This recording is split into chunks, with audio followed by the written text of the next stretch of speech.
Hello students, मैं Rakesh Dhasmana maths point में आपका स्वागत करता हूँ। Let us start.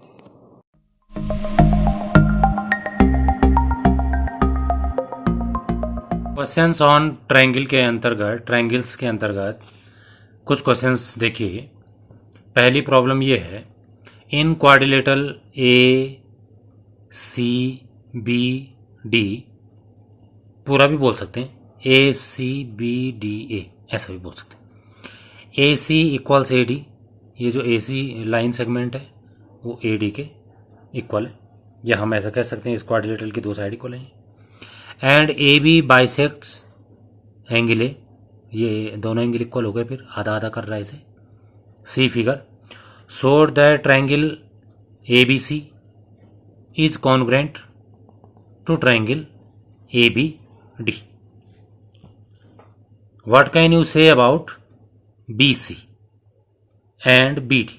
BC और BD के बारे में आप क्या कह सकते हैं? तो काफ़ी अच्छा क्वेश्चन है। इसे हम इस तरीके से सॉल्व करेंगे।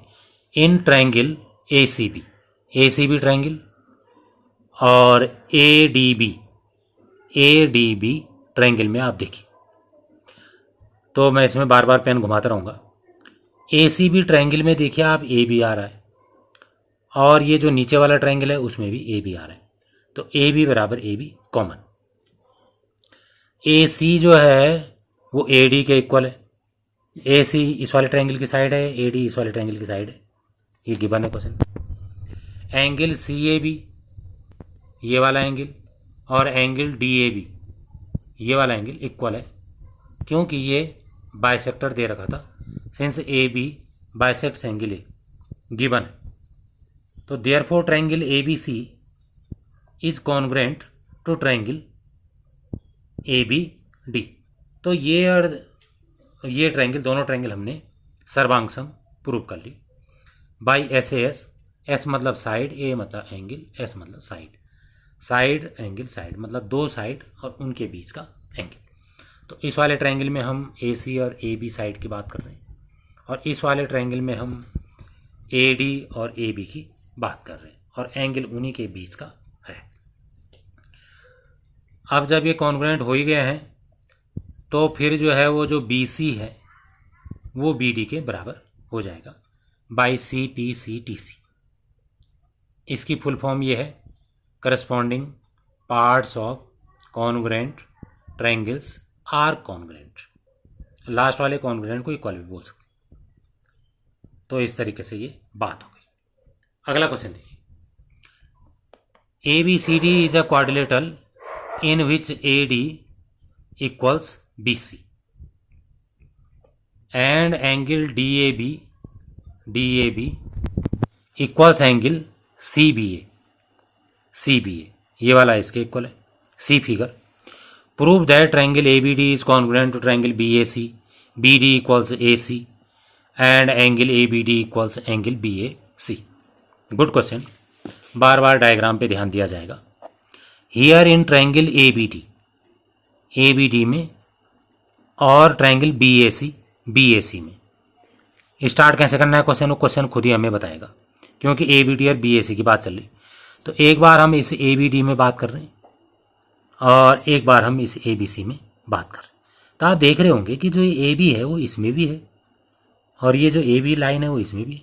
कॉमन लाइन है, कॉमन साइड भी बोल सकते हैं दोनों की। तो AB इक्वल्स AB हो गया, विच इज़ कॉमन। जो AD है वो इसकी साइड है, इस ट्रायंगल की जिसमें मैं पेन घुमा रहा हूँ, और जो BC है वो इसकी साइड है जिसमें मैं पेन घुमा रहा हूँ। तो एक एक साइड इक्वल गिवन है। और एंगल देखिए DAB, ये जो DAB एंगल है वो इसके इक्वल दे रखा ABC के। तो इस वाले ट्रायंगल में ये वाला एंगल आ रहा और इस वाले ट्रायंगल में ये वाला एंगल आ रहा है, तो ये एक एक एंगल भी इक्वल गिवन है। तो फिर से वही SAS लग गया इसमें। तो ये दोनों ट्रायंगल जो है कॉन्ग्रुएंट हो गए। कॉन्ग्रुएंट है तो ये जो करस्पॉन्डिंग पार्ट्स होंगे वो इक्वल होंगे बाई CPCTC, तो उससे BD बराबर AC आ गया। और इसी प्रकार एंगल ABD ये वाला एंगल और एंगल BAC ये वाला एंगल इक्वल आ गया। एंगल तो और भी इक्वल आएंगे, लेकिन हम इसी को इसलिए लिख रहे हैं क्योंकि थर्ड पार्ट में यही पूछा है। इंटरेस्टिंग बात ये होती है कि एंगल करस्पॉन्डिंग कैसे पहचानेंगे। तो जब हमें ए डी बराबर बी सी दे रखा, तो इस वाले ट्रायंगल में ए डी का अपोजिट ये एंगल है, ये छोटा वाला, और इस वाले ट्रायंगल में ए डी के अपोजिट, ए डी की इक्वल साइड बी सी है, मतलब ए डी की करस्पॉन्डिंग साइड बी सी है। तो फिर इस छोटे एंगल, इस एंगल का करस्पॉन्डिंग एंगल इसका अपोजिट होगा। इसका मतलब दो ट्रायंगल में अगर दो साइड हमने इक्वल ले रखी हैं, तो करस्पॉन्डिंग एंगल उन्हीं दोनों साइड के अपोजिट एंगल्स होंगे। मैं क्या कहना चाह रहा हूं उसको मैं यहाँ पे लिख के बताता हूँ, मतलब डायग्राम में बताता हूँ, नया डायग्राम बना के।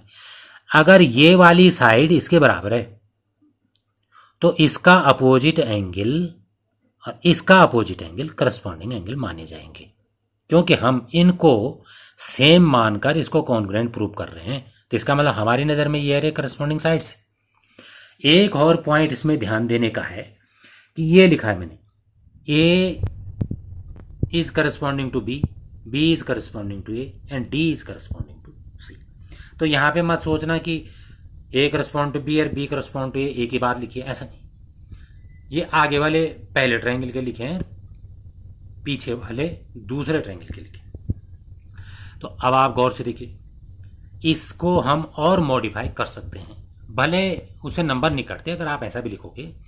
फिर भी एक बात ध्यान दीजिए, जैसे मैंने यहाँ पे कहा ए बी बराबर ए बी, तो ये वाला जो ट्रायंगल आपके सामने है ए बी डी, और ये वाला जो ट्रायंगल है ए बी सी, दोनों में मैंने कहा ए बी कॉमन।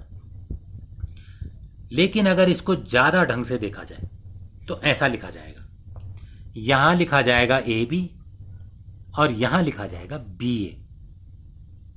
क्यों? क्योंकि ए का करस्पॉन्डिंग बी है और बी का करस्पॉन्डिंग ए है। तो जो ए है उसके बदले बी लिखा जाएगा और जो बी है उसके बदले ए लिखा जाएगा। तो what I want to say that अगर आप यहाँ पे ए बी बराबर बी ए लिखेंगे तो ये ज़्यादा अप्रोप्रिएट होगा, भले ये भी गलत नहीं है क्योंकि हम यहाँ पर इनके लेंथ के हिसाब से बराबर लिख रहे हैं, लेकिन फिर भी ऐसा ज़्यादा बेहतर रहेगा कि अगर हम ए बी बराबर बी ए लिखें, क्योंकि ए का करस्पॉन्डेंस बी है और बी का करस्पॉन्डेंस ए है। तो इन बातों का भी ध्यान रखा जाएगा धीरे धीरे। अगला देखिए, A D and B C are equal perpendiculars. ये ए डी है और ये बी सी है, इक्वल हैं दोनों और परपेंडिकुलर भी हैं to a line segment A B. See figure so that C D bisects A B. Question को पढ़ते पढ़ते यहाँ ध्यान देना है और ध्यान रखिए कि सब इंग्लिश में चल रहा है, लेकिन आप अपनी बुक में देख लीजिए, हिंदी की बुक निकाल लीजिए तो आपको ये भी क्लियर हो जाएगा। Here in triangle O C B and triangle O D A, इन दोनों ट्रायंगल में देखिए बी सी जो है वो ए डी के बराबर है। तो इस बार हमने इस बात पे ध्यान दिया, 90 से शुरू करा, हमको पता ही है रे बराबर दिया है क्वेश्चन, लेकिन इस बात से ध्यान दिया यहाँ 90 से शुरू करा मैंने बी सी, यहाँ भी 90 से शुरू करा ए डी, मतलब डी ए नहीं लिखा। तो समझ गए होंगे करस्पॉन्डेंस का ध्यान रखना है। एंगल बी ओ सी ये वाला एंगल और एंगल ए ओ डी ये वाला एंगल, वर्टिकल अपोजिट एंगल, शीर्षाभिमुख कोण आपको पता है ये बराबर है। इसमें भी इस बात का ध्यान रखा गया, बी ओ सी लिखते समय मैंने 90 से शुरू करा जहाँ पर 90 बन रहा, और ए ओ डी लिखते समय भी मैंने 90 से शुरू करा, तो लिखने का ध्यान दिया। वो अलग बात है कि इस एंगल को कोई एंगल सी ओ बी भी कह सकता है, कोई एंगल बी ओ सी भी कह सकता है, और अगर रेफरेंस क्लियर हो तो एंगल ओ भी कह सकता है।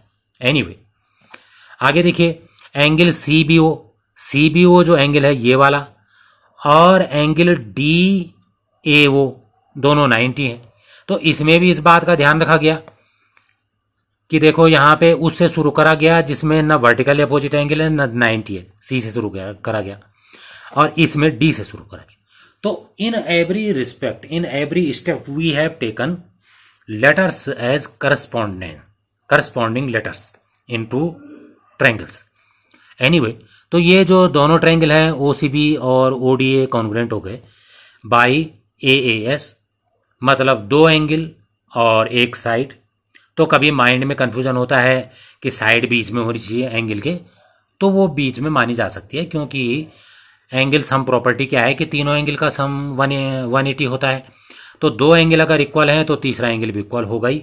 तो जो इक्वल साइड है वो इन दोनों के बीच है और यहाँ पर ये साइड इन दोनों के बीच है।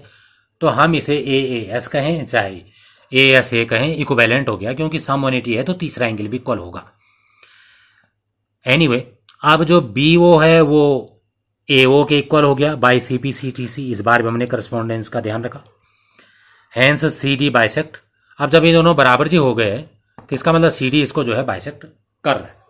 अगला question, L and M are parallel lines intersected by another pair of parallel lines P and Q।